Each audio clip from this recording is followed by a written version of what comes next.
Welcome to Part 8, Functions. Functions in Python use the def or def keyword, as in you're defining a function. We will also talk a bit more about some useful methods for various Python objects, which will behave basically as functions you can call off of the object. Let's get started by hopping over to our editor. Alright, so remember that a function, formally, is a useful device that groups together a set of statements so that they can be run more than once. And it can also let us specify parameters that can serve as inputs to the function. But on a more fundamental level, they basically allow us to not have to repeatedly write the same code over and over and over again. So what we're going to do is start with the def keyword. And you can actually just hit enter here, def, and then you can have the name of your function. And Python uses camel case, snake case for function names, unlike JavaScript, which uses camel case. So if you want your function, you say my underscore func, or whatever you want your function name to be, but with the words separated out with an underscore. And then if you want a parameter, you can have something that looks like this, param1. If you want a default value for it, you can say equals to, and then input some default value. Then you can put in a colon here, and you see now we have an indented block, and anything inside of this belongs to the function. It belongs to the scope of that function. And then I can say something like print my first Python function. We will save this. Note that if I run the script, we shouldn't expect anything to happen, which nothing does happen because I've only defined the function. If I actually want to call it later on in my code, I say my func close parentheses. And here we have my first Python function. Great. If I wanted to use the parameter there, I could have also said something like .format, param1, save it, and then let's include that over here. Save that, run this, and we see, whoops, forgot to actually call it, my func, rerun. And here it says my first Python function and then default, whatever the default value for that parameter was. If we want our function to have a doc string, and that's just a documentation string, you type a set of 3 quotes, usually they're double quotes, but it can work for single quotes as well, and then another set, and then anything inside here, this is the doc string. So you probably noticed, as we were typing in methods and functions, if we ever saw the help here, len for instance, which was the length function, you get a little output here that says it returns the number of items of a sequence or a collection. Now, we might be wondering, how do I actually get that information? How do I know what this function does? Well, that is the doc string. So now let's try it with our own function. Going to save this, and then let's say my underscore func. You should notice now this is the doc string displaying here.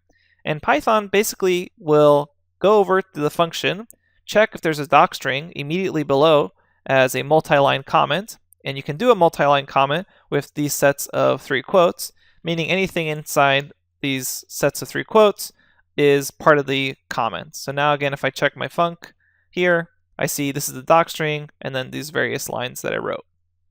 So keep that in mind. It's always good to document your functions, especially if you're going to be using them a lot, or especially if someone else is going to be reading your code. It's just the right thing to do. Now let's quickly go over the difference between printing something in the function and the return keyword of a function. So let's make a quick example, a classic hello function, and then we'll say print, and it just prints hello.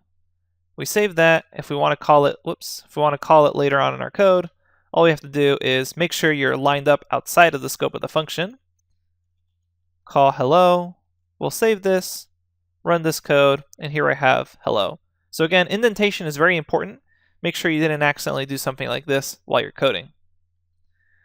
Now, that's the first example. Let's go on to example 2, which will, instead of just printing the hello, it's going to return hello. So we'll get rid of these parentheses and just say return the string hello.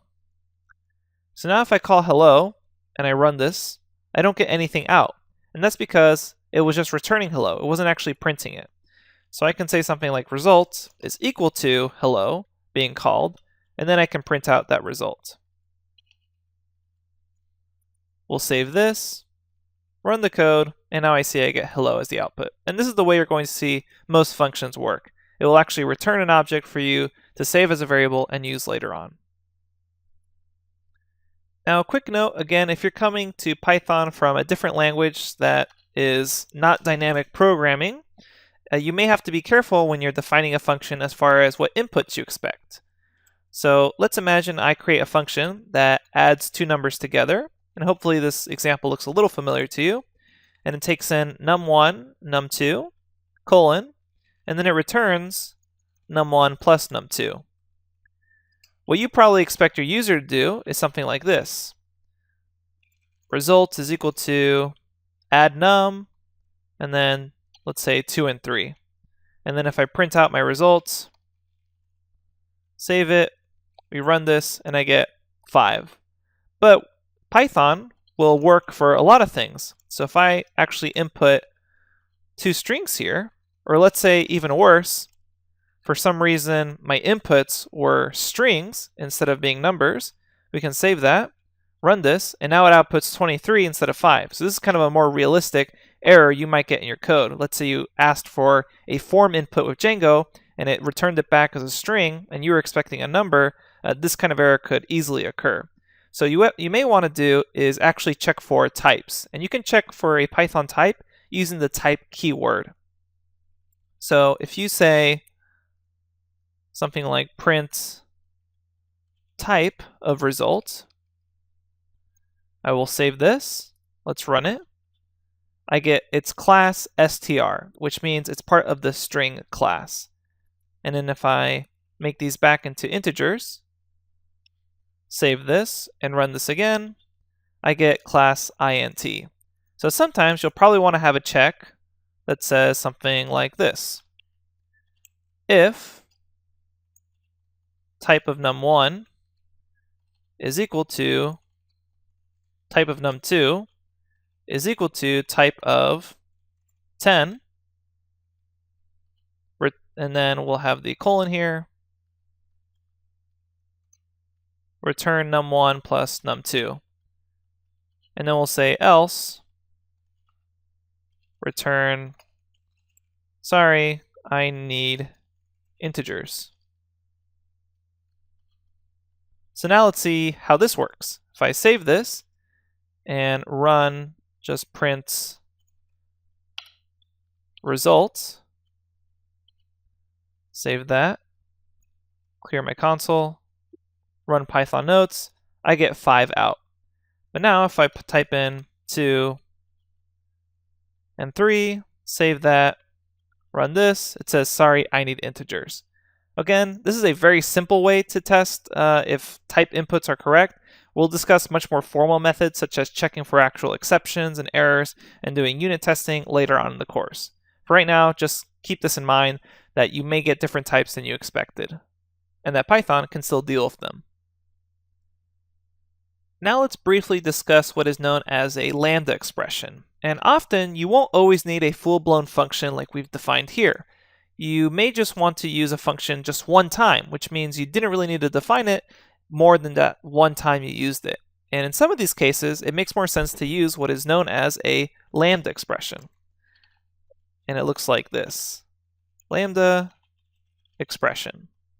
So to actually get the full idea of when we would use a lambda expression, we need to use or introduce a function that accepts other functions as input parameters. So in this case, we'll introduce the filter function. So let's start by introducing how the filter function works, what it would look like with a normal function as accepted as the input, and then what it would look like with lambda accepted as the input. So I will create my list and set it equal to 1, 2, 3, 4, 5, 6, 7, 8. And then I'm going to create a function called evenBool. And let's do it in camel or snake casing. It accepts a number, and then it says return num mod 2 equal to 0. So what does that actually mean? It means it's going to return true if the number is even, or false if the number is odd. And then let's show you how you can use the filter function. The filter function takes in two arguments, and we can see them down here. It takes in a function and then a sequence. And what it does, it returns those items of sequence for which the function item is true. If the function is none, then it just returns the items that are true. So let's try this. I'm going to first pass in my function, which was even bool, and then I'm going to pass in my sequence, which is my list. And let's save this as a result called evens, and then print out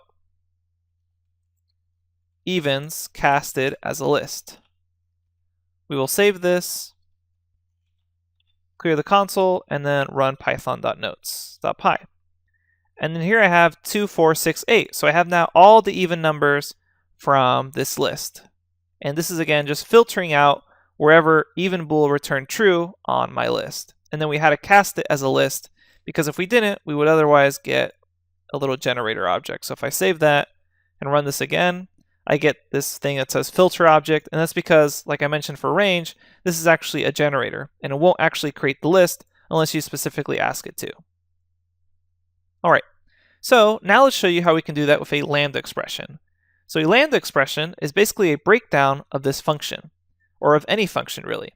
So let's break down this function into a lambda expression, and a lambda expression is pretty much always on one line.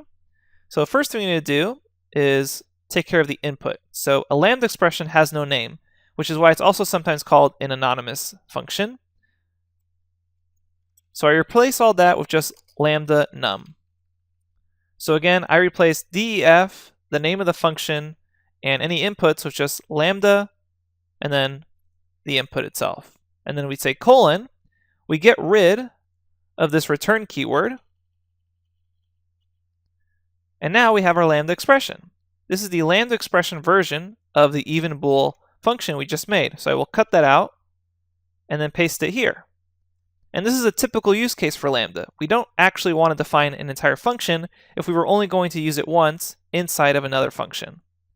And now let's actually run this, and we see that it works the same way. And if we cast this as a list, before we run this, add in a parentheses here, run it again, you can see here now I have 2, 4, 6, 8.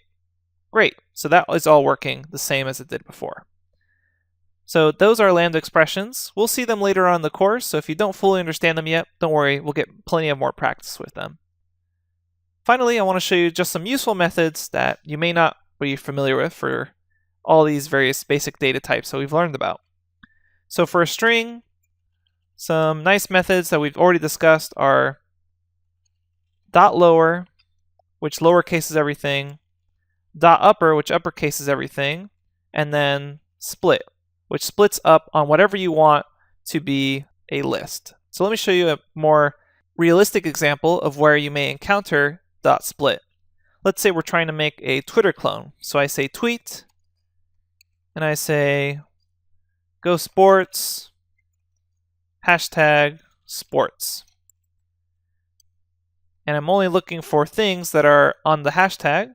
If I know there's only one hashtag somewhere in the actual tweet, then I can say split on hashtag. And later on we'll have an entire section on regular expressions, which are going to allow us to do much better searching through text than what I'm showing here.